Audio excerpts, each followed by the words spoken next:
Ça fait quasiment 200 ans, donc 1830, l'origine de Baume & Mercier, 195 ans pour être précis, et un business sans interruption, qui est rare. Tu te rends compte l'effort sans faillite, malgré les turbulences économiques, politiques ou autres, 195 ans d'expansion, de développement, de créativité.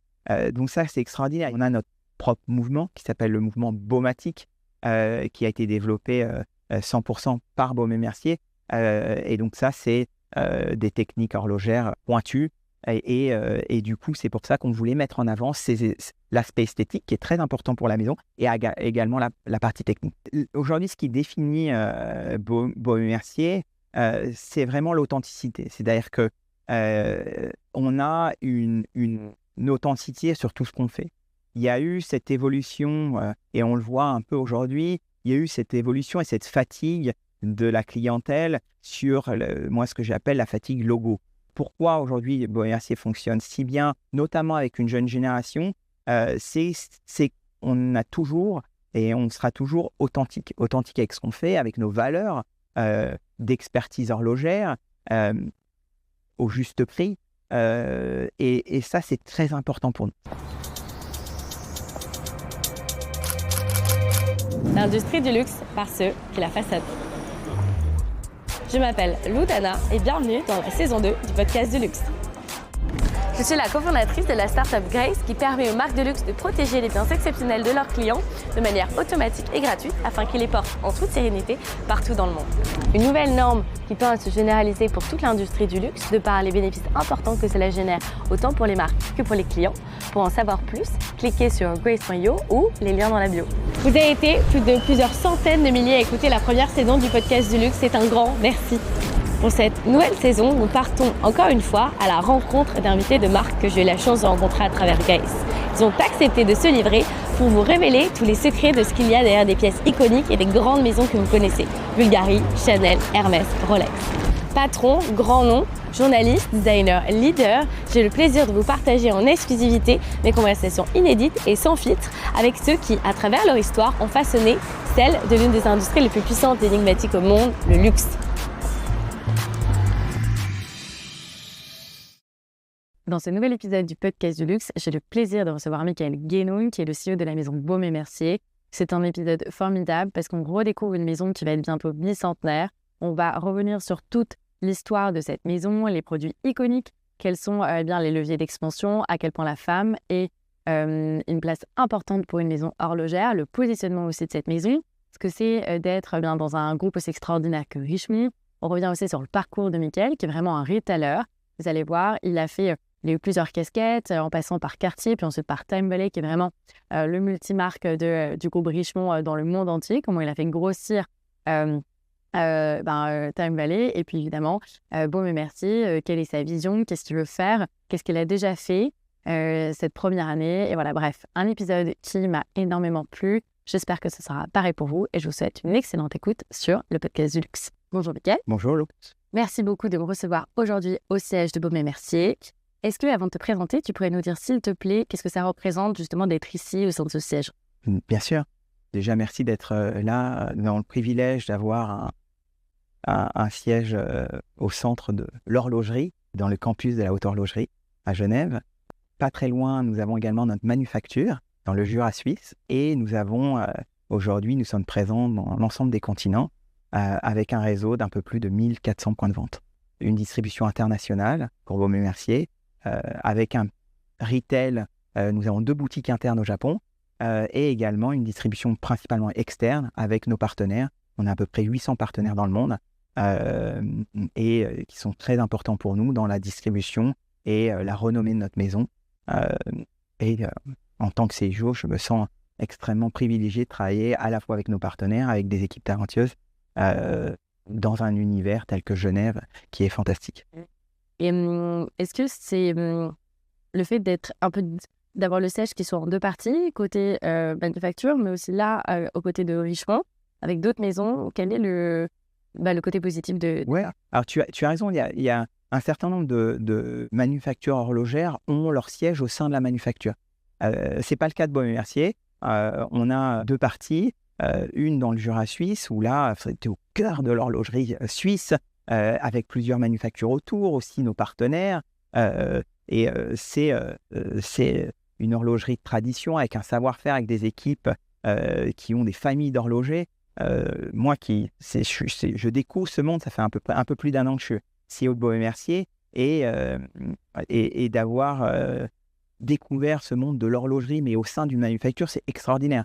Tu as cette tradition de la transmission, du savoir, donc ça, c'était important, et c'est important pour Baume & Mercier d'avoir sa manufacture dans le Jura suisse. Et puis après, tu as le siège, où là, qui est un peu l'engin, le moteur de la société, où là, nous avons les talents, à la fois le design, donc on a un bureau de design, un bureau artistique, l'ensemble du marketing, et après, tout ce qu'on appelle les fonctions support, les ressources humaines, la comptabilité, le commercial, et qui pilote l'activité de Baume & Mercier à l'international.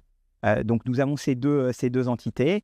Moi, je voyage entre les deux régulièrement, comme tu peux imaginer. Et puis aussi, ce qui est très important, c'est nos filiales, où nous avons des équipes à peu près partout dans le monde qui sont là, œuvrent au développement de Baume & Mercier, à la renommée de Baume & Mercier, et puis à la proximité avec nos clients et nos détaillants. Et ça, c'est un point très, très important aujourd'hui pour Baume & Mercier, c'est cette notion de proximité. C'est des valeurs importantes dans l'histoire de Baume & Mercier.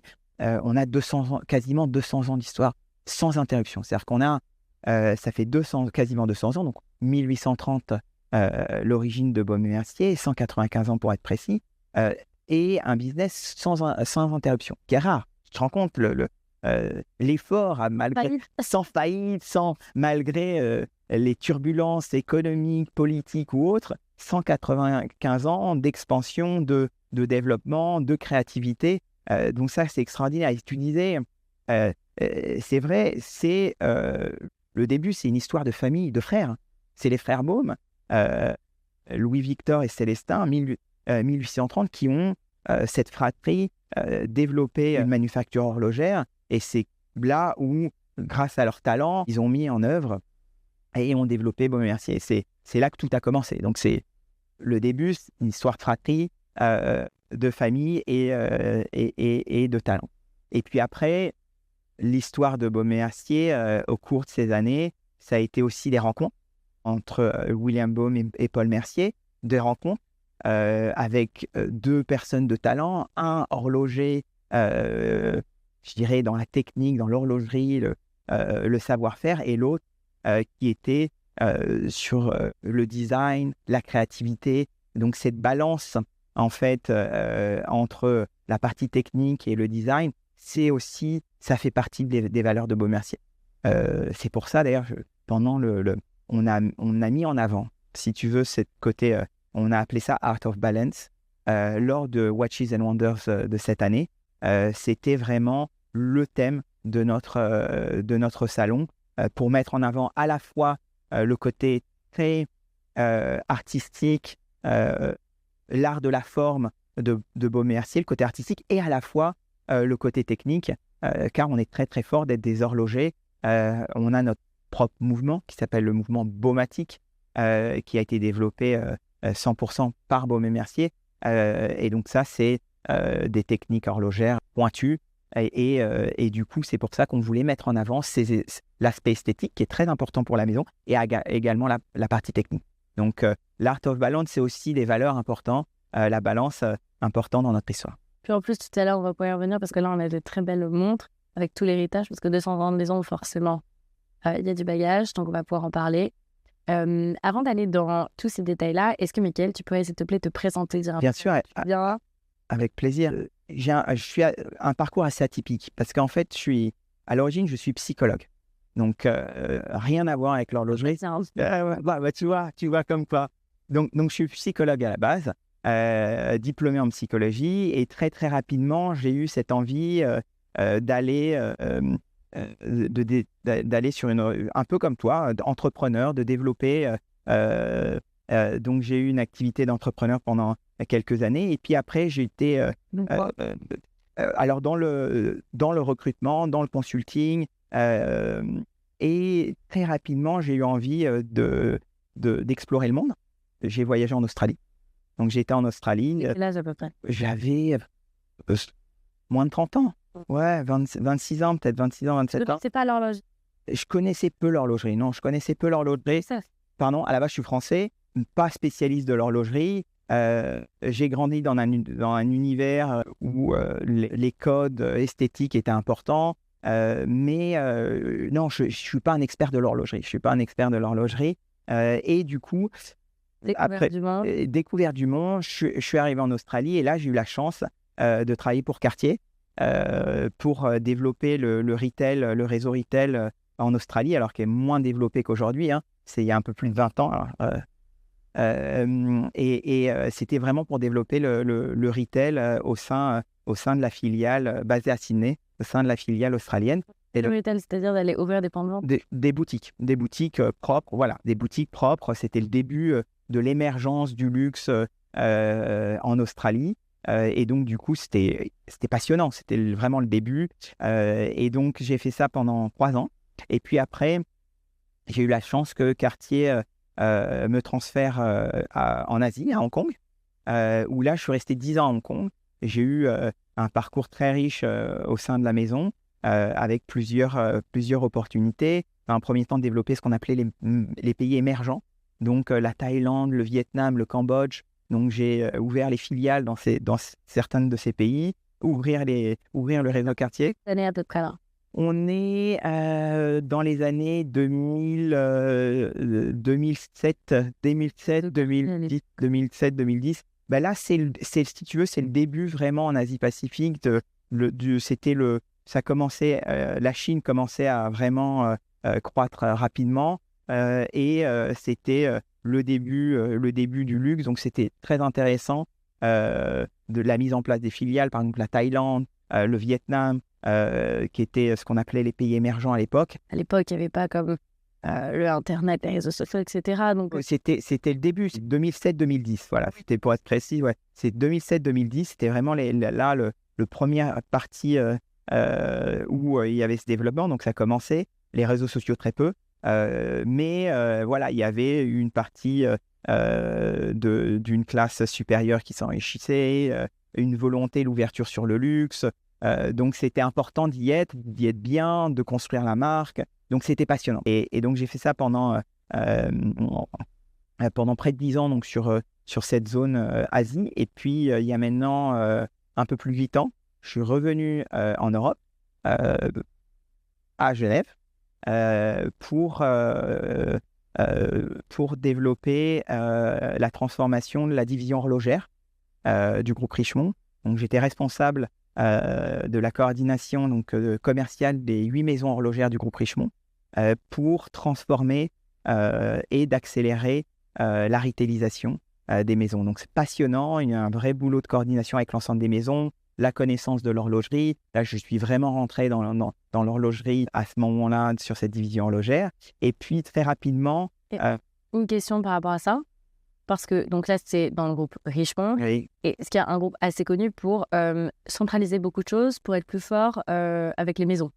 Comparé à LVMH, les maisons sont très indépendantes.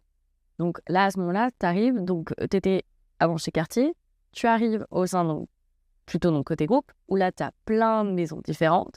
Et là, il faut que tu arrives à trouver en interne comment les différentes cultures des maisons pour réussir à rassembler les forces. Typiquement, par exemple, si est-ce qu'on ouvre un mall, ou j'en sais rien, ou acheter des boutiques et faire dans une même rue, parce que j'imagine, ensemble, on est plus fort que quand tu es tout seul.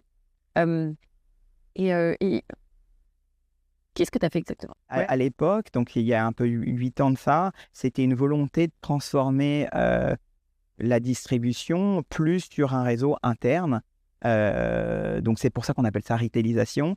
Et d'apporter de la proximité, du service client et d'avoir et de coordonner cette activité. Comme tu dis, trouver des synergies, coordonner et transformer. Et donc, du coup, il y a eu la création de la division horlogère à l'époque et l'idée était de transformer ça et d'arriver sur un modèle qui était très wholesale à un modèle retail, plus retail en tout cas, C'est cette évolution que nous avons faite, tout en ayant une indépendance de chaque maison. C'est très important, hein. Chaque maison a son identité, son indépendance.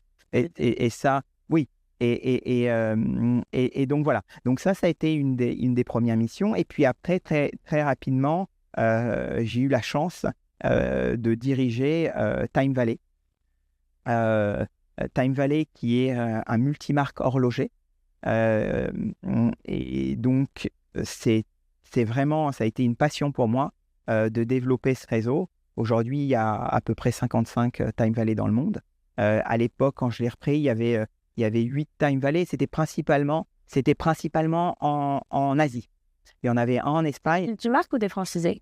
C'est unique. Alors, c'est des multimarques qui sont franchisés. C'est-à-dire que ce sont uniquement opérés par nos partenaires. Ce n'est pas opéré par Richemont, c'est opéré par nos partenaires. Et l'idée, en fait, c'est de créer un multimarque avec une vraie expérience retail, un vrai parti pris dans le concept retail lui-même et apporter des services et créer un réseau, une destination horlogère de qualité. Et donc, il y a eu un développement. Richemont ou pas? Non, c'est ouvert à l'ensemble de l'horlogerie. Vous avez des indépendants, Chanel, Chopard, pour nommer que. Vous avez les autres maisons horlogères d'autres groupes, tels que LVMH. Donc, c'est un assortiment très varié. Et c'est notre partenaire à chaque fois qui va décider avec chaque maison son assortiment de maison. Et c'est passionnant parce qu'il y a des vrais enjeux. C'était en plus à une période où les maisons allaient plus sur du monomarque retail, c'est ce que je disais. Donc, c'était une période où elles allaient dans cette direction, et d'où l'importance. À l'époque, il y avait beaucoup, on entendait dans la presse ou autre, dire le wholesale est mort ou des choses comme ça. Nos détaillants, certains avaient un peu peur.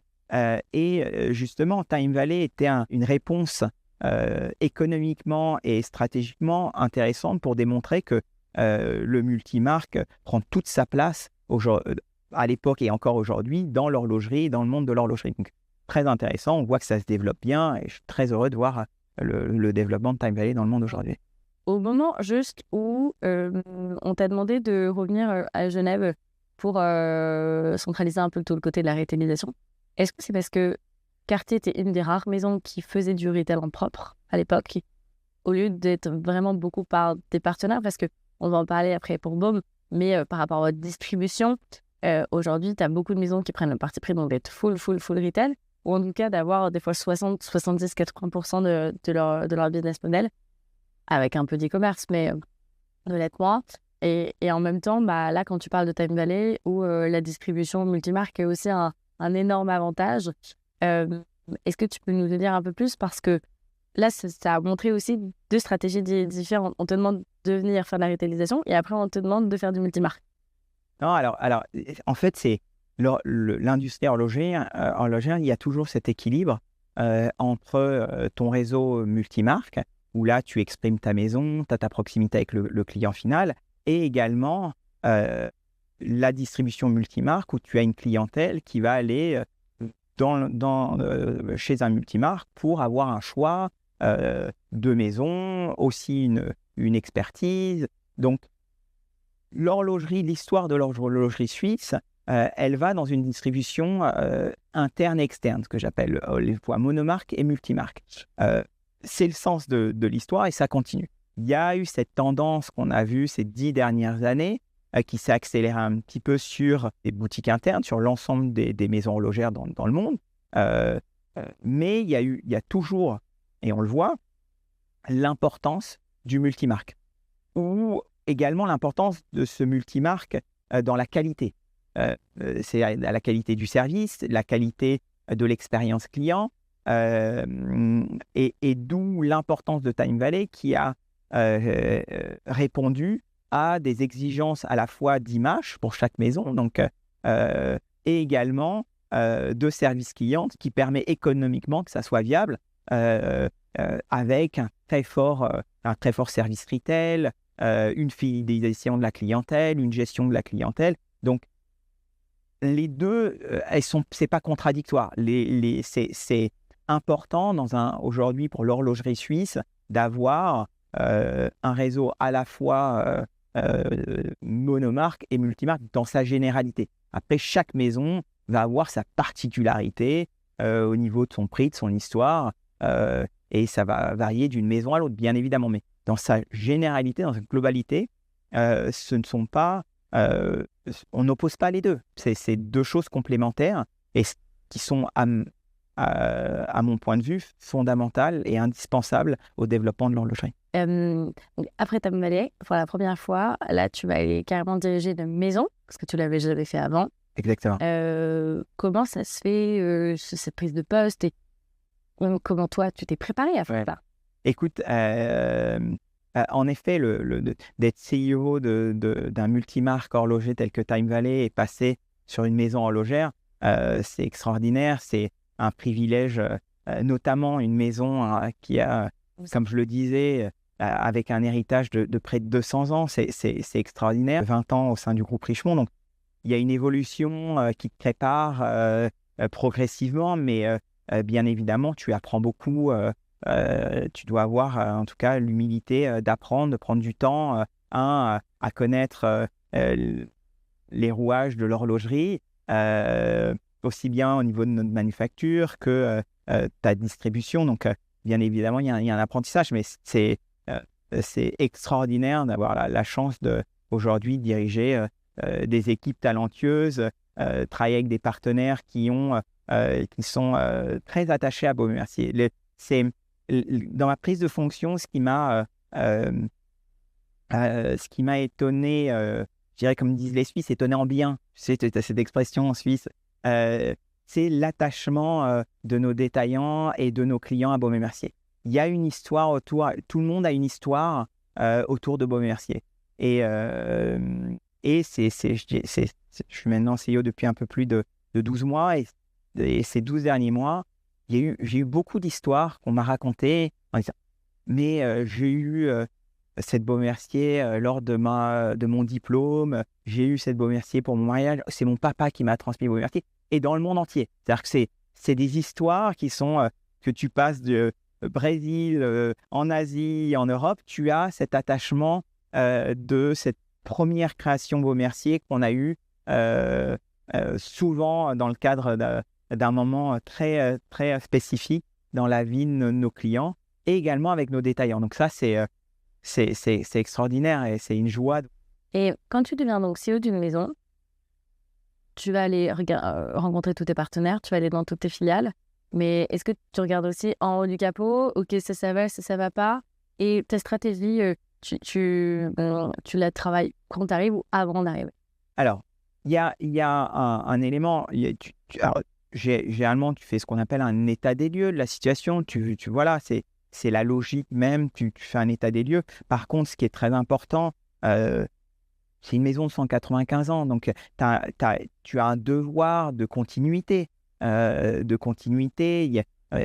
& Mercier ont des valeurs très, très fortes. Donc, et un héritage, on en parlait un petit peu avant, on en reparlera après. Tu as un héritage extraordinaire. Donc, c'est important d'aller sur une continuité tout en ayant cette volonté de moderniser, d'aller chercher des poches de croissance, de faire évoluer les choses, de transformer ce qu'il y a à transformer, mais aussi toujours dans un souci de continuité d'une maison qui a ce patrimoine extraordinaire. Donc, c'est ces deux éléments, à la fois ce souci de transformer ce qui a besoin d'être transformé, mais aussi d'être dans la continuité. À ton avis, qu'est-ce que tu as envie de transformer et qu'est-ce que tu as envie d'aller justement dans la continuité? Alors, tu as le droit de dire. Ouais, non, bien sûr, bien sûr. Alors, il y a un élément dans la continuité, c'est la force de notre création. C'est-à-dire qu'on a un patrimoine aujourd'hui horloger créatif extraordinaire. Aujourd'hui, ce qu'on appelle nos pièces musées, on a à peu près 1200 pièces musées. C'est le quotidien de notre inspiration. On est inspiré. C'était d'ailleurs ma première semaine. J'ai passé une journée à découvrir nos pièces musées. Donc, avec nos équipes qui m'ont expliqué l'ensemble de l'histoire, puisque chaque pièce a une histoire, est venue avec une raison, une histoire derrière chaque création. Donc, c'était important que je comprenne ça au début. Et donc, ça doit être dans notre continuité, d'utiliser notre patrimoine pour continuer à faire évoluer notre maison dans cette direction créative. Donc ça, c'est un aspect. Après, aujourd'hui, on doit accélérer dans des pays, dans des régions en termes de distribution qui émergent et où Baume & Mercier a une attractivité importante. Aujourd'hui, on voit qu'on a une très grosse attractivité dans des pays tels que l'Inde. C'est pas facile en plus parce que souvent, il paraît que retail, c'est compliqué. Et souvent, ce client, les Indiens, il paraît que c'est un peu compliqué pour les marques de s'implémenter là-bas. Alors, l'Inde évolue rapidement, aussi bien en termes de sa clientèle que de son réseau. Il est vrai que tu as un réseau qui est pas toujours simple, avec peu de malls de luxe, et dans les rues, il n'y a pas, comme en Europe ou autre, des quartiers avec une rue du luxe, par exemple. Donc, il y a cette complexité de distribution, mais qui est en train d'évoluer rapidement, très rapidement. Et aussi, une clientèle qui a de plus en plus d'appétit pour l'horlogerie suisse. Il y a en plus un accord, un free trade agreement entre l'Inde et la Suisse, qui va aussi aider à la mise en place et à l'accélération de l'horlogerie suisse en Inde. Et pour Baume & Mercier, on voit aujourd'hui une très rapide croissance, et on croit beaucoup en Inde. Donc, pour te donner un exemple, voilà, l'Inde, c'est un pays où on veut accélérer rapidement. On a également ouvert récemment la Turquie. Il y a des pays émergents comme ça qui fonctionnent très bien, où là, on veut accélérer. L'Amérique dans sa globalité, Amérique du Nord et Amérique du Sud, où là également, on est en forte croissance et on souhaite continuer à accélérer dans cette région, dans cette partie du monde. Et l'Europe, qui est un marché mature pour nous. On a une notoriété importante, et donc du coup, on souhaite continuer à accélérer cette partie-là du monde. Parce que vous avez un positionnement qui est intéressant. C'est donc tu vas nous parler aussi de votre mouvement, mais donc vous êtes vraie maison horlogère, presque bicentenaire, etc. Avec des mouvements et un mouvement surtout, mais aussi des modèles qui sont iconiques. Pour autant, c'est pas une maison que forcément en Inde, etc., on peut connaître comme en Europe. C'est vraiment une maison où, parmi plusieurs générations, on connaît Baume & Mercier. Et ce qui est bien, c'est que dans votre positionnement prix, c'est abordable, mais ça n'empêche que c'est une vraie maison horlogère avec un savoir-faire autant dans le design que dans les mouvements. Est-ce que, à propos de ça, tu pourrais te sentir un peu plus? Oui. Alors, aujourd'hui, ce qui définit Baume & Mercier, c'est vraiment l'authenticité. C'est-à-dire que on a une authenticité sur tout ce qu'on fait. Il y a eu cette évolution, et on le voit un peu aujourd'hui, il y a eu cette évolution et cette fatigue de la clientèle sur moi, ce que j'appelle la fatigue logo. Pourquoi aujourd'hui Baume & Mercier fonctionne si bien, notamment avec une jeune génération, c'est qu'on a toujours et on sera toujours authentique avec ce qu'on fait, avec nos valeurs d'expertise horlogère, au juste prix. Et ça, c'est très important pour nous. C'est ce qui nous définit. J'attache beaucoup d'importance à cette partie importante de prix juste et d'authenticité sur tout ce qu'on fait. Tu parlais, en effet, on a notre mouvement sur lequel on est très fiers, donc qu'on a développé, c'est le mouvement Baumatique. Pourquoi vous avez mis autant de temps à développer votre mouvement, tu penses? Alors, t'inviterai un jour dans une manufacture horlogère pour comprendre à quel point c'est complexe. Ouais. La complexité, l'innovation, c'est complexe. Il y a très peu de... Justement, la plupart des maisons travaillent avec, regarde, El Primero Zénith, la plupart des maisons ont utilisé leur mouvement. Bien sûr. En effet, ça prend du temps parce qu'on a aussi cette volonté, cette exigence de la perfection. C'est un peu le motto de nos fondateurs. Et donc, du coup, on voulait un mouvement à la fois qui a une vraie valeur technique et qui soit, en termes de qualité, parfait. et pas faire de compromis. Jamais de faire compromis sur sa qualité. D'ailleurs, on a l'une des meilleures qualités aujourd'hui dans le monde, et on est très fiers de ça. Et c'est pas pour ça que on souhaite changer notre positionnement de prix ou autre. On est très très fiers de ça. Et pour revenir sur le mouvement baumatique, aujourd'hui c'est donc développé par la maison qui a une réserve de marge de 5 jours. Pour ceux qui ne sont pas initiés, 5 jours, ça veut dire donc ça permet, si vous posez votre montre là, pendant 5 jours, elle va fonctionner de manière automatique. Elle amasse de l'énergie pendant 5, donc qui permet à la montre de fonctionner pendant 5 jours. Donc c'est une prouesse technique extraordinaire. Rien de plutôt 2-3 jours. Oui. Donc du coup, 5 jours de réserve de marche, qu'on appelle réserve de marche, c'est une prouesse technique sur laquelle on est très fiers.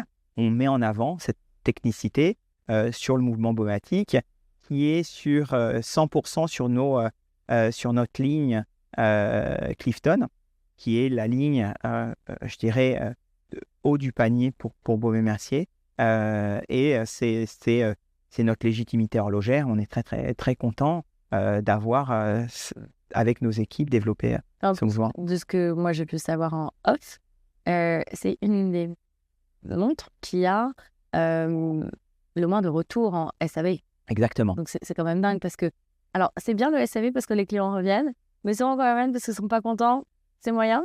Donc c'est aussi génial de prouver que, parce que quel est le prix moyen d'une Clifton? Aujourd'hui, le prix moyen d'une Clifton, c'est aux alentours de 3500. Ouais. D'avoir un super beau mouvement baumatique en interne, etc. à un prix, enfin c'est génial en rapport avec les prix parce qu'il y a beaucoup de maisons, donc très beau mouvement, c'est pas du tout des fois des mouvements aussi beaux à des prix bien plus faramineux. Et merci de le mettre en avant. Donc c'est ce que j'appelle notre souci d'authenticité et de nous permettre d'être proches de nos clients avec cette stratégie. Est-ce que Baume & Mercier est plutôt une marque féminine ou masculine? Alors, aujourd'hui, 70% de nos clients sont masculins, 30% sont féminins. Mais ça n'a pas toujours été le cas.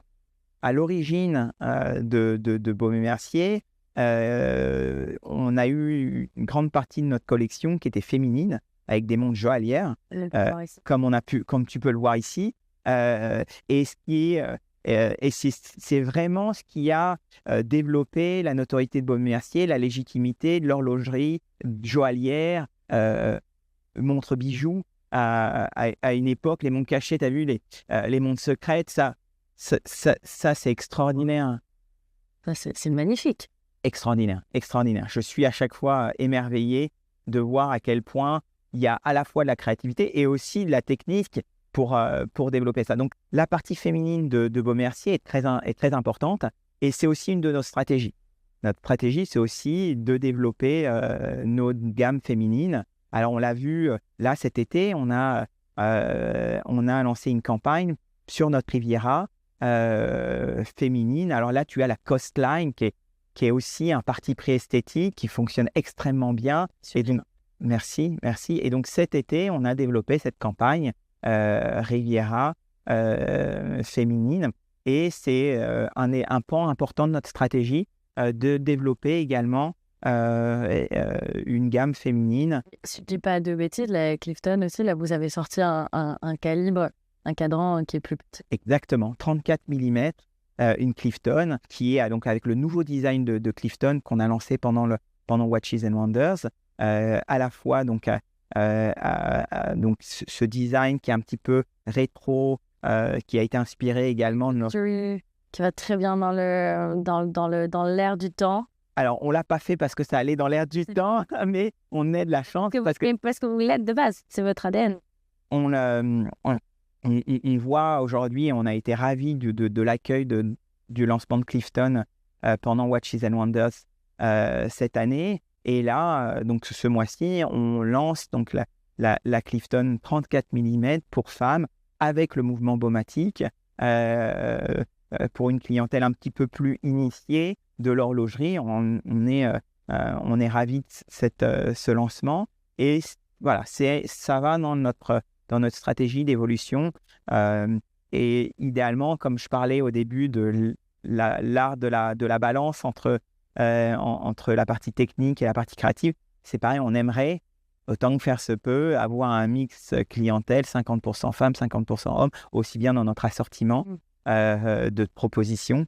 Donc, c'est un peu c'est notre stratégie d'évolution dans notre plan merchandising. Et en plus, bon là c'est mon avis personnel, mais je trouve que c'est une stratégie qui est géniale. Moi, je le vois en tant que femme, où on est beaucoup plus éduqué maintenant sur l'horlogerie, ce qui est les témoins. On est beaucoup de monde bijoux, mais à quartz.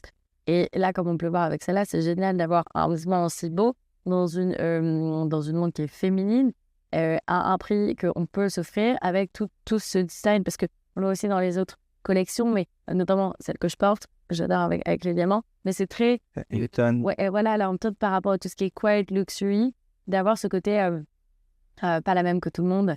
Et en même temps, d'avoir une montre qui est plutôt rectangulaire, avec un bracelet cuir, etc. Nous, les femmes, on aime ça, mais en même temps, on n'a pas envie d'avoir la même que tout le monde. Et on veut une marque qui nous plaise. Et il y a beaucoup de travailleurs sur plein de maisons. Moi, j'ai jamais entendu quelque chose de négatif sur Baume & Mercier. Au contraire. Ben, merci, ouais. Donc, c'est pas pour faire de la lèche, quoi. Ouais. Vraiment, c'est une marque qui est reconnue, qui a ce côté vraiment d'être un peu dans les murs et qui a un package extraordinaire.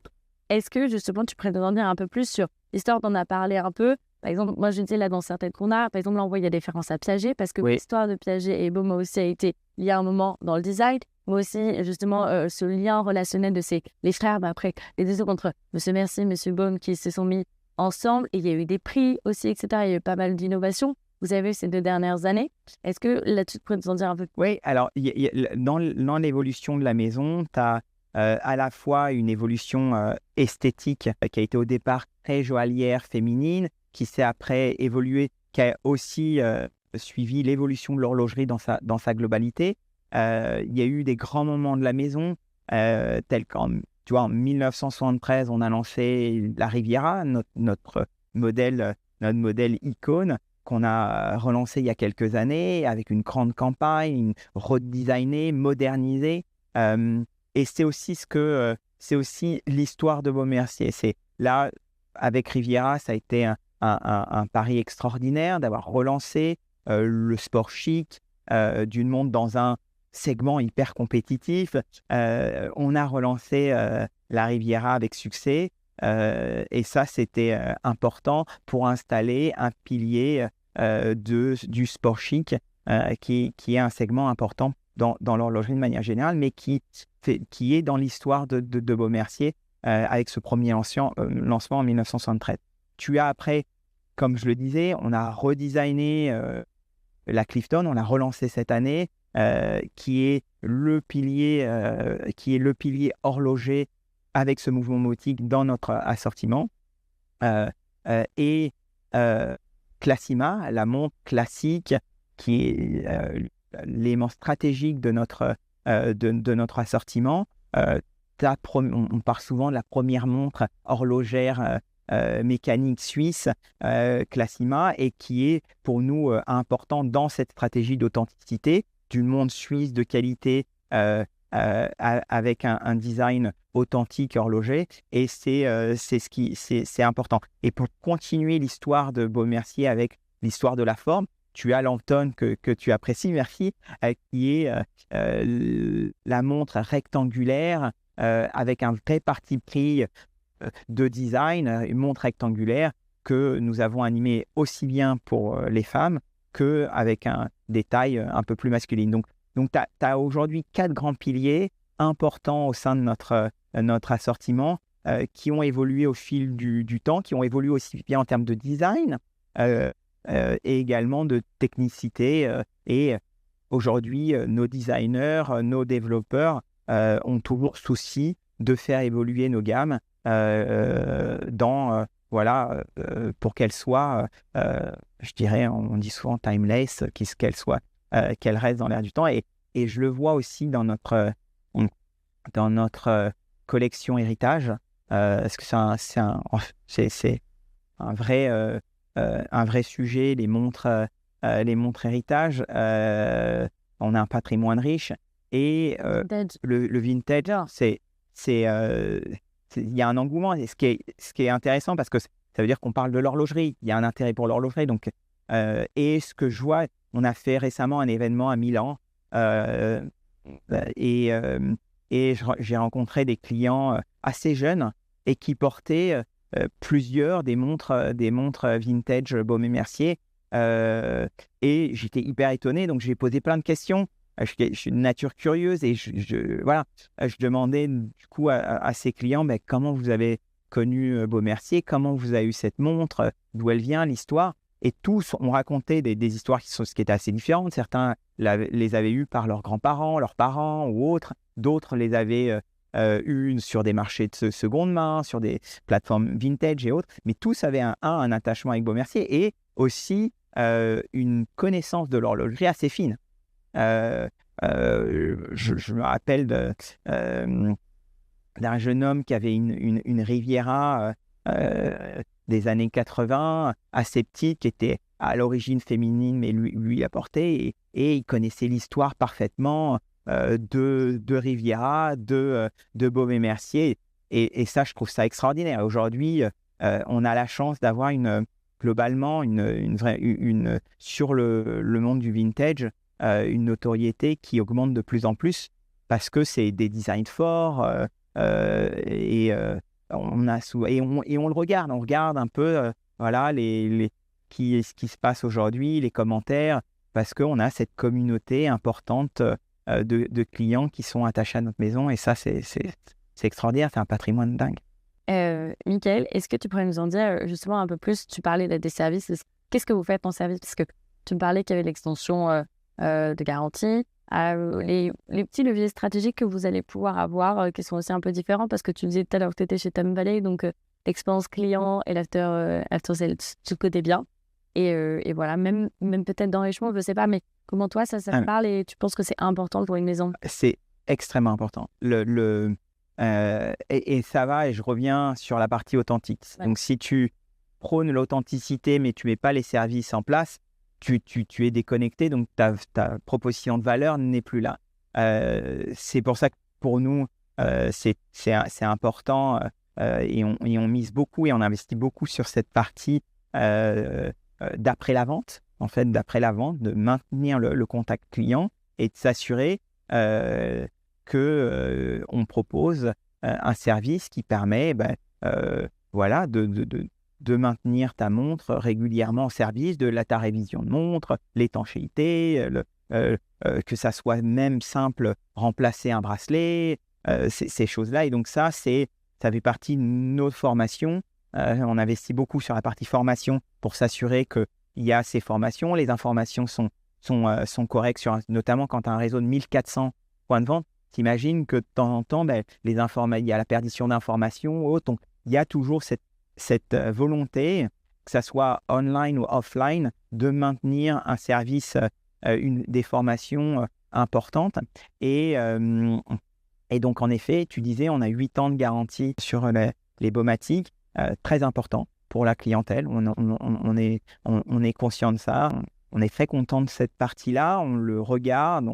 C'est des choses qui permet de connaître beaucoup mieux ton client. En effet, tu as... C'était via plein de partenaires, tu ne connais pas forcément ton client final. Alors, tu as raison, il y a cette importance également de la proximité clientèle, de connaître le client. Là, quand il vient sur tes plateformes de réparation, là, tu as tout de suite la relation avec le client, la connaissance du client qui est importante.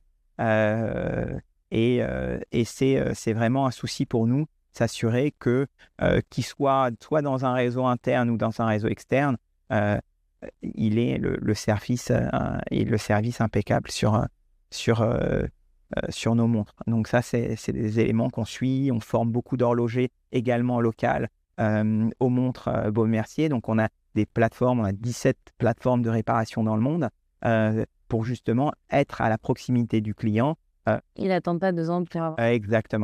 Exactement. Et en même temps, des horlogers qui sont formés par rapport au mouvement et par rapport aux pièces Baume. Exactement. Il y a eu énormément d'améliorations de manière générale dans l'horlogerie et particulièrement sur Baume & Mercier, d'accélérer le temps de réponse déjà, parce que tu vois, tu Tu as notamment les montres Baume & Mercier, comme je te le disais, elles sont remplies d'attachement. Nos clients, au-delà de la valeur marchande, il y a une valeur émotionnelle attachée à la montre parce qu'on l'a eu d'un héritage transmis par sa famille ou autre, pour un cadeau. Donc, il y a cette émotion importante. Donc, mais si tu as des montres patrimoine, ça doit être hyper compliqué aussi. alors, nous, aujourd'hui, on a une politique où on répare 100% de nos montres. C'est génial. 100% des montres, des montres qui ont 100 ans, on a une politique de réparation, on répare toutes nos montres. Ce qui n'est pas le cas de toute l'industrie horlogère. En tout cas, pour Baume & Mercier, on a pris c'est un parti pris et donc du coup, on répare l'ensemble de nos montres.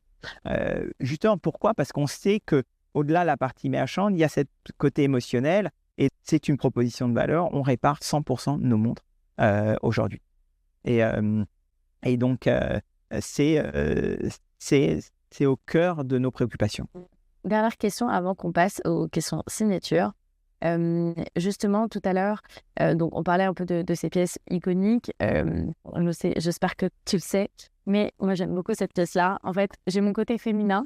Et en fait, ce que je trouve dingue, dans l'épisode qu'on a fait avec Piaget, on a parlé aussi beaucoup de l'héritage. Et je trouve que, donc on parlait tout à l'heure des stratégies féminines. Aujourd'hui, vous voulez augmenter votre part de marché féminin dans le monde. Tu disais tout à l'heure que la douane, tout ce qui est Middle East, ça prend beaucoup le vintage. Est-ce que vous allez par exemple faire des collections un peu plus pareil patrimoine, mais que vous pourriez relancer avec par exemple des designs extrêmement particuliers comme ceux-là qui, si je ne dis pas de bêtises, a eu le prix. Cette montre-là qui a eu un prix, donc, qui est le Bannon Bannon. Est-ce que ça, vous pouvez nous en dire un peu plus? Parce que donc il y a plein de maisons qui ne peuvent pas se vanter d'avoir en fait des prix surtout liés au design. Parce que souvent, c'est Chanel, c'est une maison de mode, donc il va avoir tout cet héritage-là et donc c'est plus facile. Mais de base, vous ne l'êtes pas du tout. C'était des montres à gousset, des montres de chute masculine, et puis avec un penchant très joaillier, qui aujourd'hui deviennent des pièces qui sont totalement incroyables et iconiques. Et ma question, elle est un peu longue, et je ne sais pas si elle est très claire. Non, mais je vais te répondre. Qu'est-ce que tu penses ? Non, je vais te répondre. Dans l'histoire de Baume & Mercier, alors, il y a cette montre qui est juste extraordinaire, aussi bien en termes de design et de parti pris esthétique, et qui est aussi le symbole de, je dirais, l'audacité de Baume & Mercier. Et on a plusieurs montres comme ça dans notre collection qui ont ce parti pris de la forme, ce que j'appelle la forme. Et on est très fiers, et on le dit, on est aussi une maison de forme, de montres très spécifiques, reconnaissables, avec des formes spécifiques. Donc, ça fait partie de notre patrimoine. Te dire aujourd'hui, nous allons relancer cette montre ou une autre, il y a aujourd'hui... Moi, je l'aime bien. Ah, écoute, on peut toujours faire une montre spécifique pour toi, hein, tu sais. Mais voilà, on est attentif aujourd'hui à cet engouement aussi pour les montres de forme très spécifiques. Et c'est dans notre héritage. Donc, tout ce qui est dans notre héritage, on est proche de ça. On a cette volonté d'accélérer notre offre féminine. C'est ce qui nous anime aujourd'hui aussi beaucoup. Donc voilà, je t'invite au Watches and Wonders 2028 pour découvrir la suite. Ok, j'ai hâte. Alors, question signature, Michael.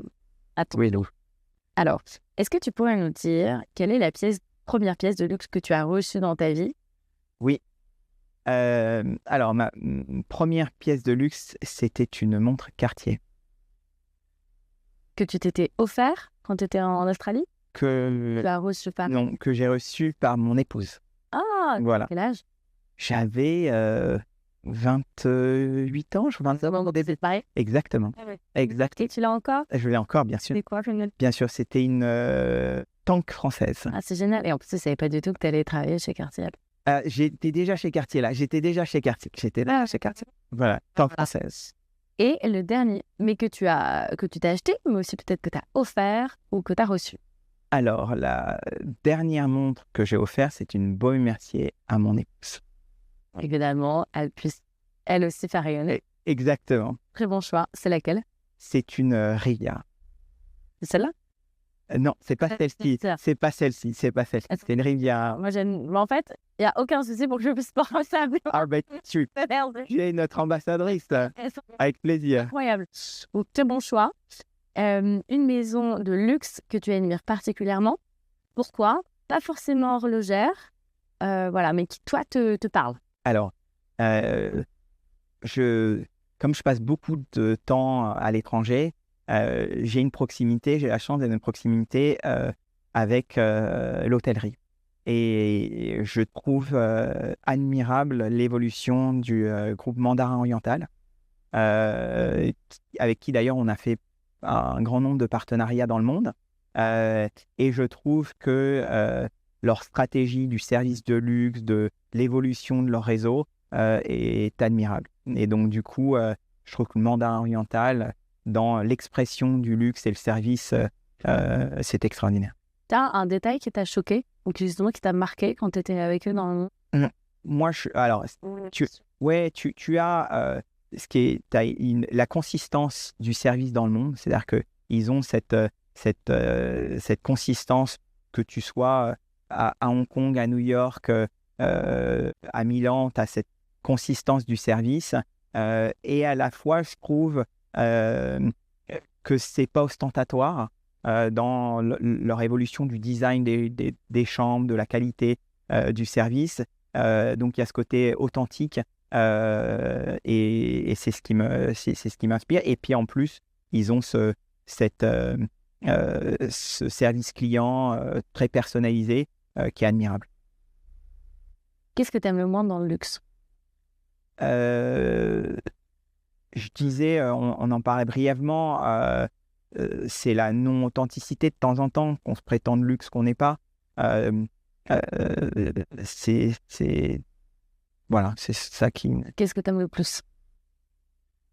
Le savoir-faire. Le savoir-faire, c'est quand, et je l'ai découvert encore récemment, quand le savoir-faire et la passion de nos horlogers, c'est dans un monde si moderne qui va si vite, et on prend le temps des choses et on le fait de manière authentique, appris de génération en génération. C'est admirable. Et donc la préservation de ces métiers, que ce soit des métiers horlogers, des métiers d'art, c'est extraordinaire. Ta définition du luxe ? L'authenticité. Et s'il y a une personne de l'industrie que tu aimerais entendre sur le podcast du luxe, c'est qui ? Justement, Laurent, le CEO de Mandarin Oriental. Allez, merci beaucoup. Merci Lo. J'espère du fond du cœur que vous avez apprécié cet épisode. Je vous invite à le partager autour de vous, commenter, nous faire vos retours, évidemment vous abonner sur toutes les plateformes et sur les réseaux sociaux. Merci infiniment pour votre soutien depuis le début avec la première saison. Vous êtes de plus en plus à nous suivre et évidemment c'est extrêmement important, donc je suis hyper reconnaissante, ainsi que tous les invités avec nous. Je vous dis à la semaine prochaine et vous dis à très vite.